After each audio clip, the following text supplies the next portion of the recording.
Hey guys, so I'm gonna hop on here because I remember yesterday I went live and I showed you guys that I found oregano in my backyard. So I wanted to show you with a fresh tincture how much I use, how to make it.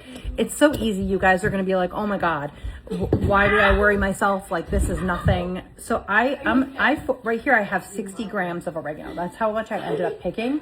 Okay, and so you can see I picked some of the smaller ones, but I left a lot. There's still a lot out there of the smaller ones. But for those of you who don't know, oregano has amazing antibiotic properties. Some people take it daily for its benefits.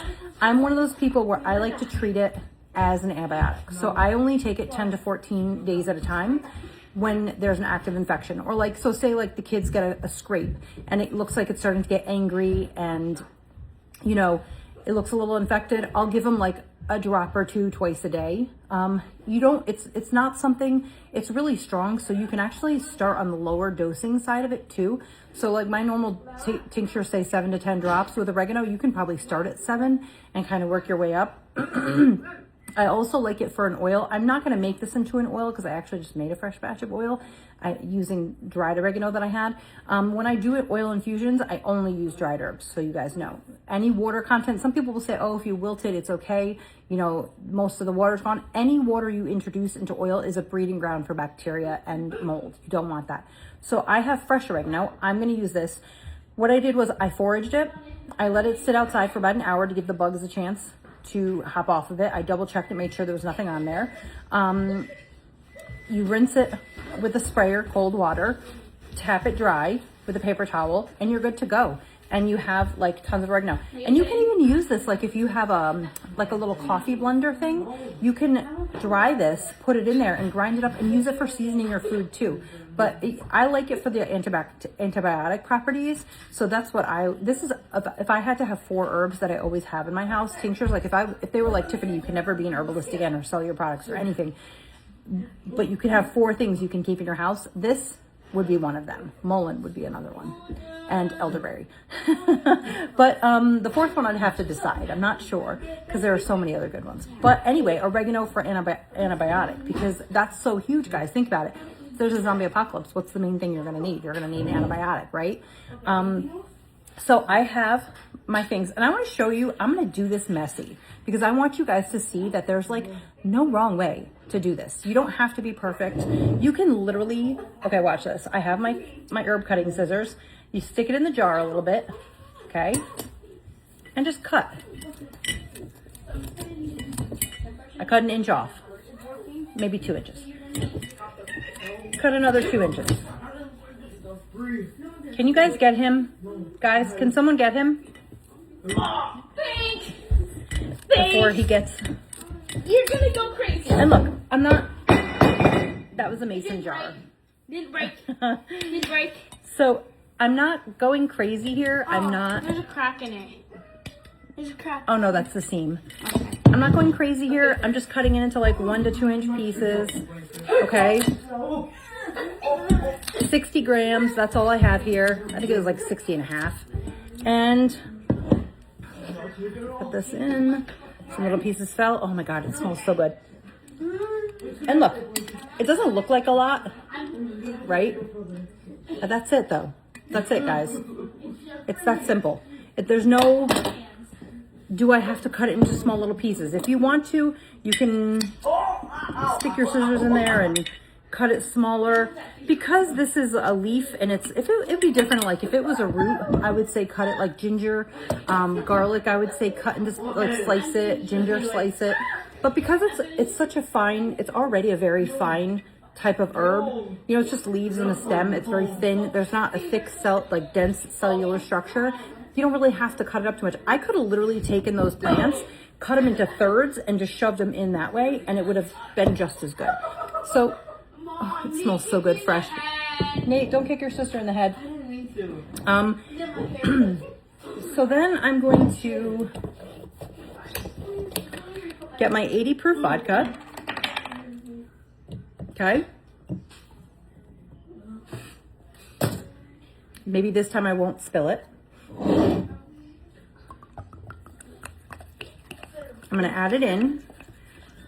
Once I'm done adding this in, I'm going to put a cap on it label it oregano in vodka, and I'm gonna put the date on there, and then I'm gonna let it sit for 6 weeks and let it infuse. Once it's done infusing after 6 weeks, I'm gonna strain out the oregano. I'm gonna throw it out. A lot of people are like, oh, I don't wanna throw it out. Can I still make stuff, cook with it? No, you've pulled all the medicinal properties out of it. There's nothing left in there. You're not wasting it. Trust me. It's just empty plant at this point. So you don't feel guilty. Don't feel bad. And for those of you, like if you're foraging fresh stuff, I'm just letting you know, there may be bugs. There may be dirt. That's okay. It's not the end of the world. You're putting them into vodka. Vodka's sterile. It's going to kill anything off. And then when you strain it, everything is going to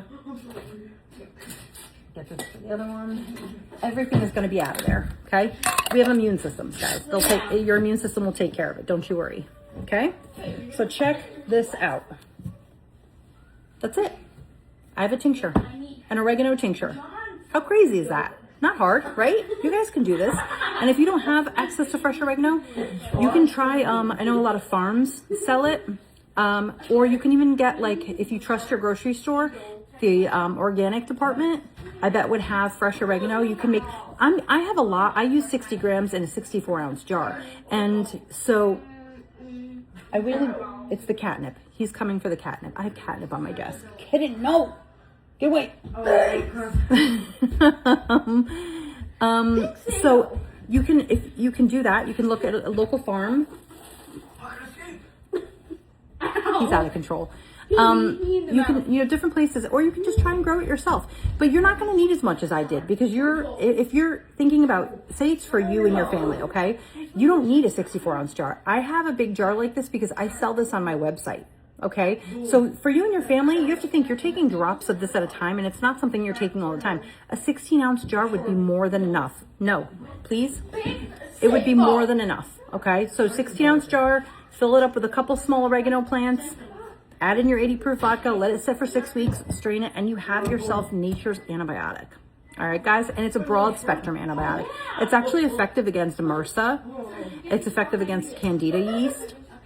It has antifungal properties, antiviral. It's got anti-inflammatory. So literally, it's like nature's most well-rounded antibiotic. Okay, I'm gonna go. If you have questions, of course, comment in the comments section. But guys, this is so easy, right? And if you don't feel confident, or you're gonna make it but you want some now, I always have it available on my website. You know that I have them in 1, 2, and 4 ounces. But yeah, it's something everybody should have in their house. This is one of those things where I'm like, oregano. Even if you're not sick now, you know what it is? If you get sick and you don't have it, you have to wait to order it and get it shipped to you. Whereas if you always have it, it's always there for you. I have a bottle on both floors in my house. So I have like a little mini apothecary in my bathroom, and then we have one in the kitchen. So, all right, guys, I'm gonna go. But yeah, comment if you have any questions. Otherwise, oregano tincture. And if you, like I said, if you want to make it into an oil, dry it and just add it to olive oil. Could be regular olive oil, extra virgin olive oil. Just make sure when you buy the oil, you check the ingredients on it and it has no additives into it. Because sometimes people will be like, oh, it's olive oil, but they'll add other things like safflower or, other cheaper oils to kind of act as fillers, and people don't realize that. So make sure on the ingredients label it says olive oil only. Okay. All right, guys, and let it sit for 6 weeks, just like you would a tincture with the oil. And then you can make a salve or a balm. And if you guys want, let me know, and I can make a video on how to make those salves and balms. So you can make something for yourself topically. All right, guys, I will talk to you later. Bye.